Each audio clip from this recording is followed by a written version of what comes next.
All right, today we're going to take a look at Glorious. We're really just going to look at the verse and the outro. And the verse, most of the song is actually pretty self-explanatory, but the verse, there's just this little melodic thing that the piano does. And it's kind of separate from the rest of the band. While the rest of the band is playing a chord progression and playing really rhythmic, the keys are doing this octave melody. So that's the first line of the melody. Okay, so it's all octaves. You can double up this way because it's kind of hard. It's kind of hard to get it clean that way, doing it one-handed. So I play it doubles. Okay, so the first note is E. Second note, F sharp. Last note, C sharp. So that's the first line. Second line is, so it's B, C sharp, A. So those two back to back would be 1, 2, 3, 4, 1.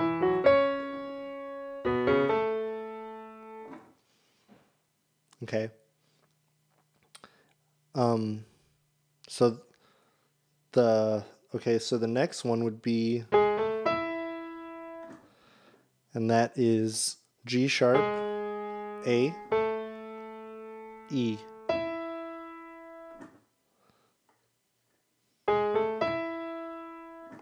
Okay, so in order.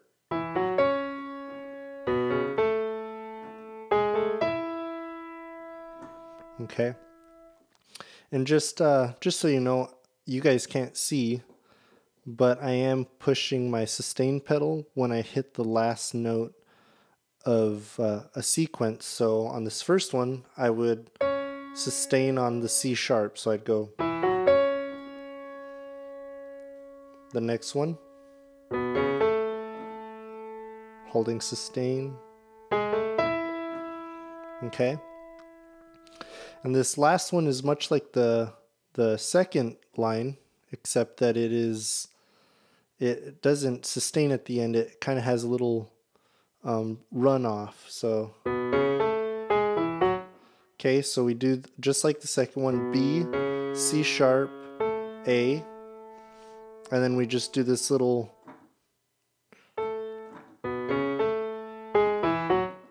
it's G sharp, E, F sharp.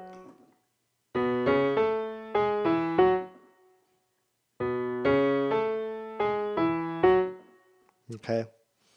And it doesn't sustain at the end, you just let it be a short note on that F sharp.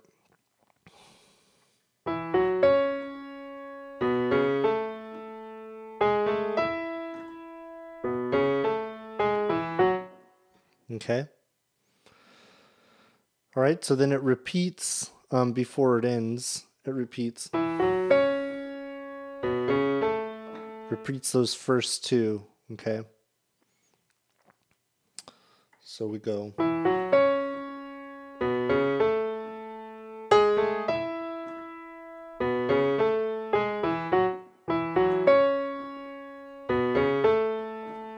Okay. And then the very last thing is these octave E's. Okay, so it's E, and then you go E, F sharp, E. All right. So the whole thing sounds like this with the track.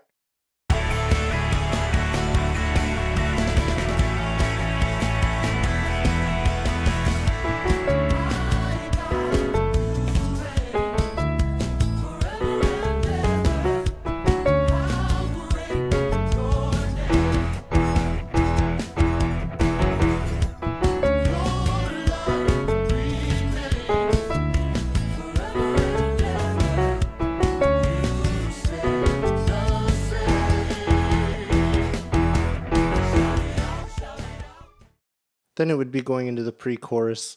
I do want to mention this isn't for every verse. This is only for verse 2. First verse you just play through with the chords.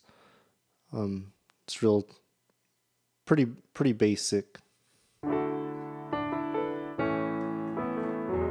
So this melody that we're playing for verse 2 is actually happening on top of the guitar and the bass and the pad playing those chords.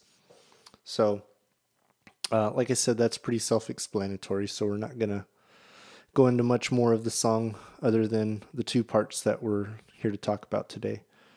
So next is the outro.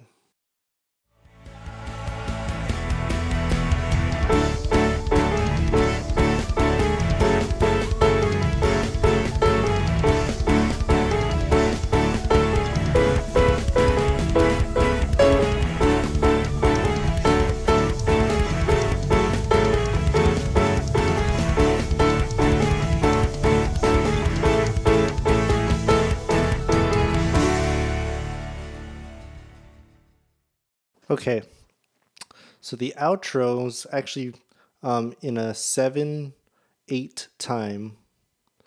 So that means they're counting 7/8 notes. So it's 1, 2, 3, 4, 5, 6, 7, 1, 2, 3, 4, 5, 6, 7, 1, 2, 3, 4, 5, 6, 7, 1, 2, 3, 4, 5, 6, 7.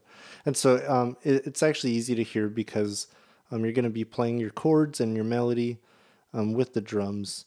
So if you care to know what the time signature is, it's 7/8.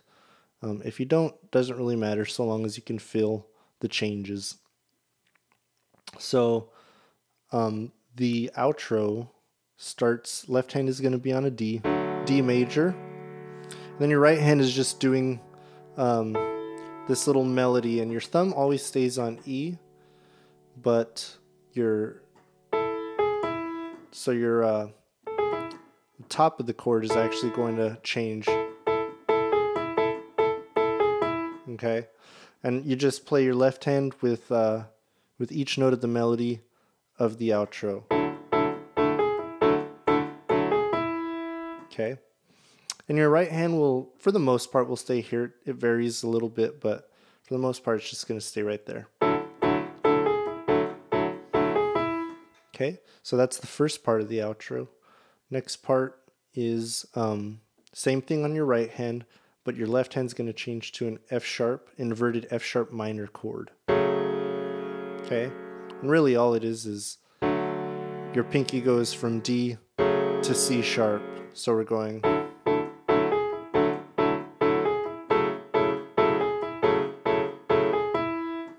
Okay, then you go back to D. All right, so those first three all together sound like this.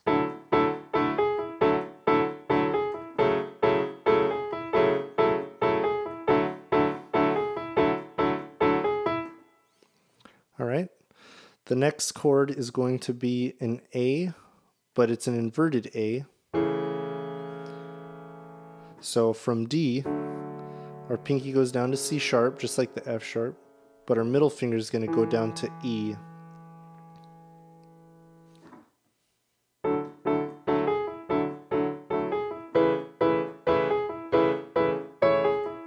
Okay, and the right hand changes a little bit once it gets to this A.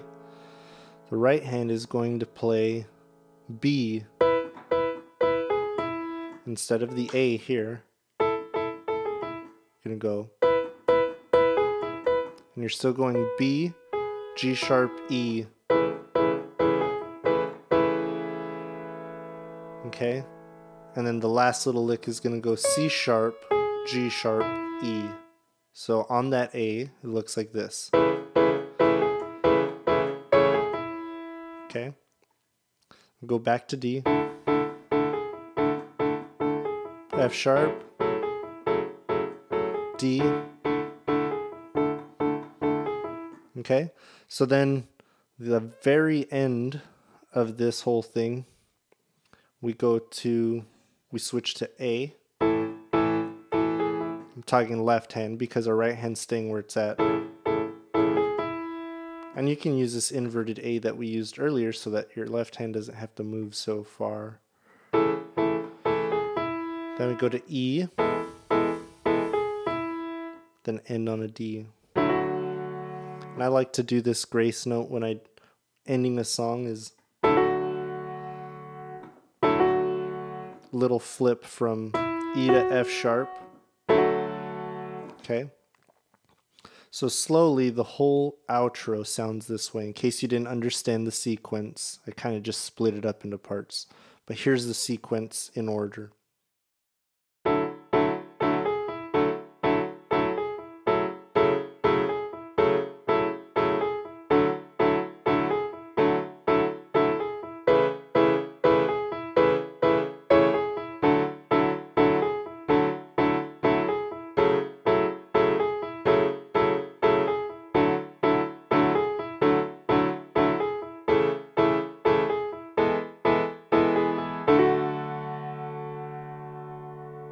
Okay. So I don't see that this is written on the chord chart, but it's pretty self-explanatory, I think. Like I said, you're just following the melody with the right hand, and then memorize those changes with your left hand, and you'll be good. Here it is one more time at tempo with the track.